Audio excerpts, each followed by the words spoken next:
Thank you, Honourable Presiding Member, for the time allocated to me to speak today at the committee stage. Last year, when I spoke on the votes of Ministry of Justice, I said that the Minister of Justice must be feeling like the Minister of Ports and Shipping of Afghanistan.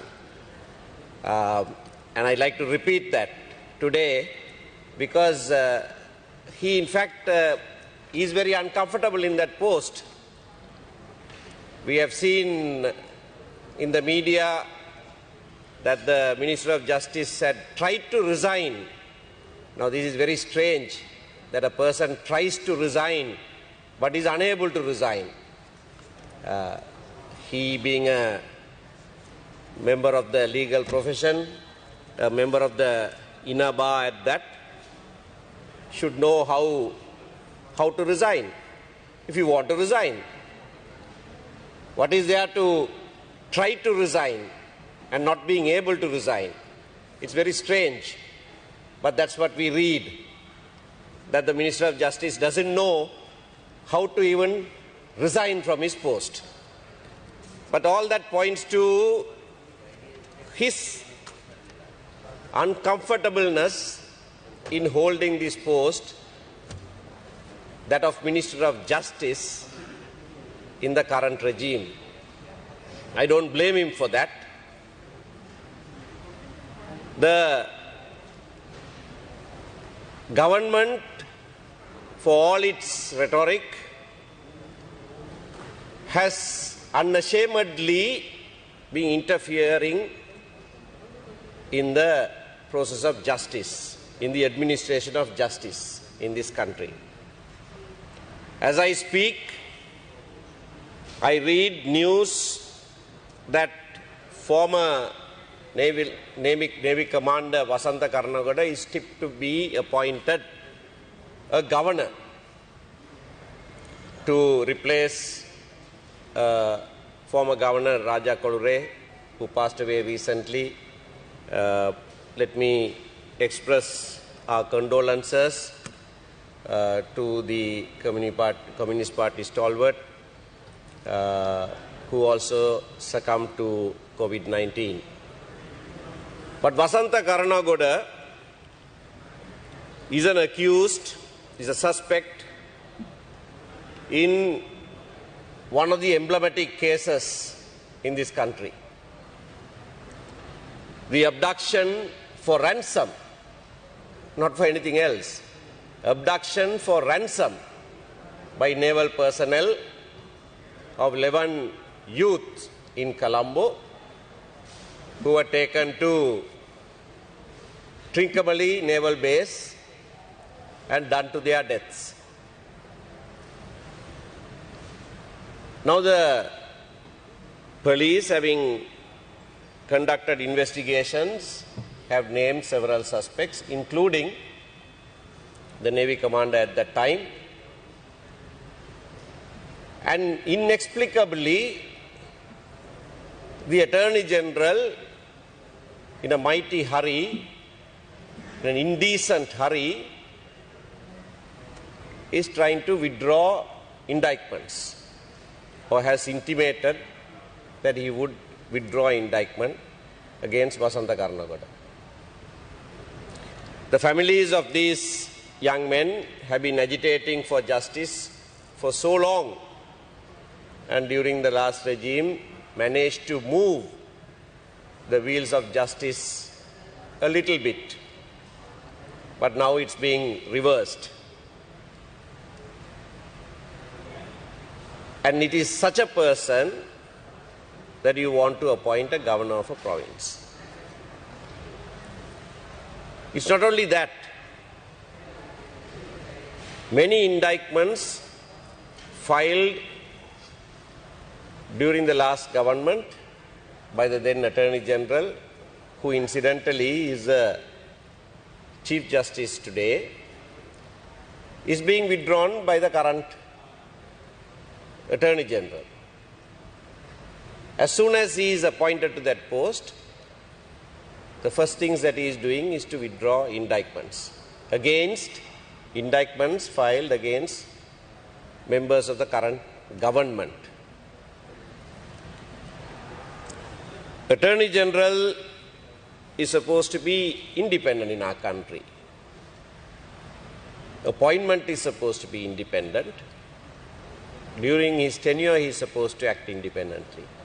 Unlike in many other countries that have our own tradition where the Attorney General is a political appointee. Even in Britain, he is a political appointee. In India, he is a political appointee. But in those countries, even though they are political appointees, we find that they act independently once they are appointed. Here, the reverse seems to be true. The minister protested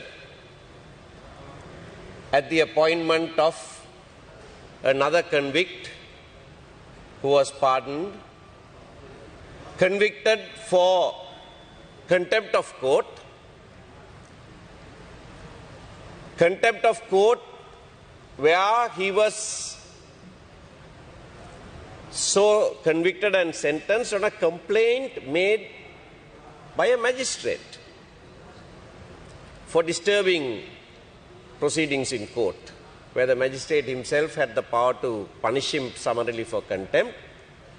The learned magistrate chose to make the complaint to the Court of Appeal, and after a full-blown inquiry where the venerable monk was afforded a hearing, he was convicted and sentenced.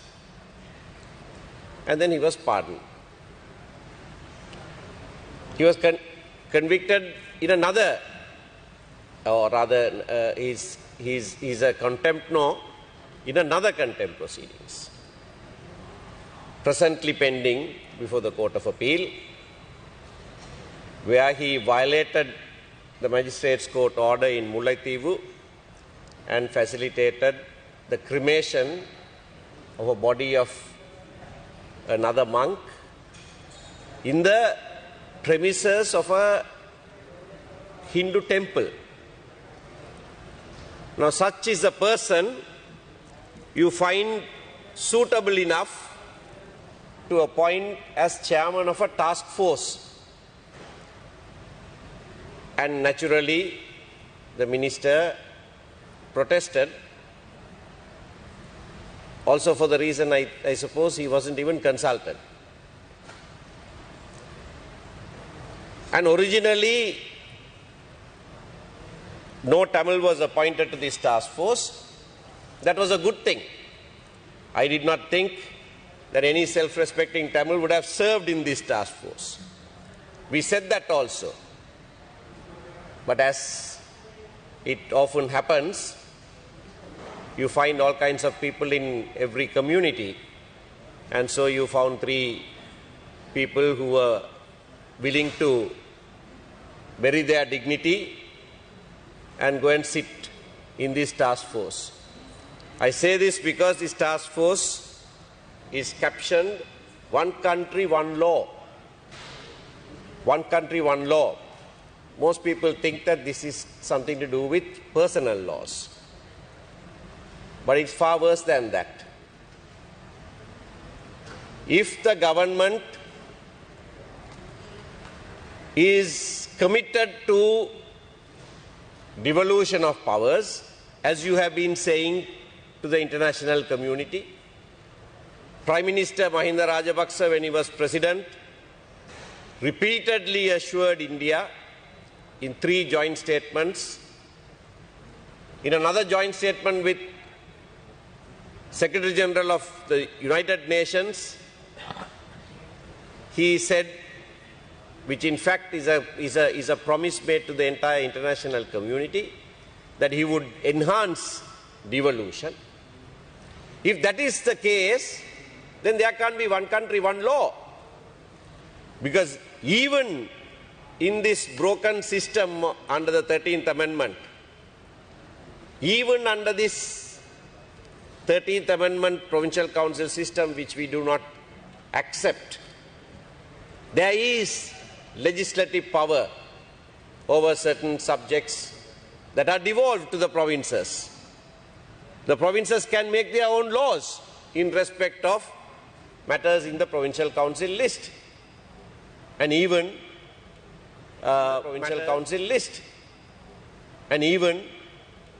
matters that come under the concurrent list. We have been saying that the matters that are devolved, subjects that are devolved to the provinces, must be exclusively devolved to the provinces. The provinces must be supreme in respect of those issues. They must have the legislative power given to them must be supreme. The centre ought not to override that. But that is not the case under the 13th Amendment. The centre can, with a 2/3 majority, override it, as we saw happening in the Divinaguma case and various other instances. Nevertheless, in our constitution, we still have the power devolved to the provinces to make statutes, to make law. Legislative power is devolved. And the promise by the government to the world is that you will enhance devolution. So on the one hand, you say you are enhancing devolution, which means even legislative power that is given to the provinces would be enhanced, or at least dealt with in such a manner that the centre ought not to interfere with those subjects. Whilst that is the case, on the one hand, you are appointing a task force to ensure one country, one law. How can there be one country, one law if legislative power is devolved to the provinces? It runs contrary to the current constitutional arrangement and contrary to the various promises that you are dishing out to the world, that you would enhance devolution. That is the task force. That is why we said, that is why I said that we did not think that any self-respecting Tamil would serve on that. But as I said, for various reasons, people do go and sell their dignity. There were already some persons from the Muslim community who had been appointed. Now this is another matter to be taken note of. The original appointment, whether this task force is worthy of being appointed or not, in the original appointment, there were no Tamil appointed. That says something. We were elated that no Tamil was appointed, but from the president's side, when he did appoint, no Tamil was appointed. Now what does that mean? What does that reveal? And later some people added, earlier also something like that happened, afterthoughts. So you think we are afterthoughts in this country? We have lived in this country as long as, or longer than anyone else. This country belongs to us as much as it belongs to anybody else. We are not afterthoughts in this country. And in any case, this particular appointment and the task force is something that we totally reject. In fact, we don't even have to say it, because the chairperson, the type of person you have appointed as chairperson to this, and with the minister coming from the community that you do, stomaching this is something that we cannot accept. It is like those 3 Tamil people who have been appointed to the task force. I did not think that you also would at some point sell your dignity like this and continue in this office. Merely telling the country or your community that you are trying to resign but you are unable to resign is a joke. It doesn't, thank you, it doesn't do you any good.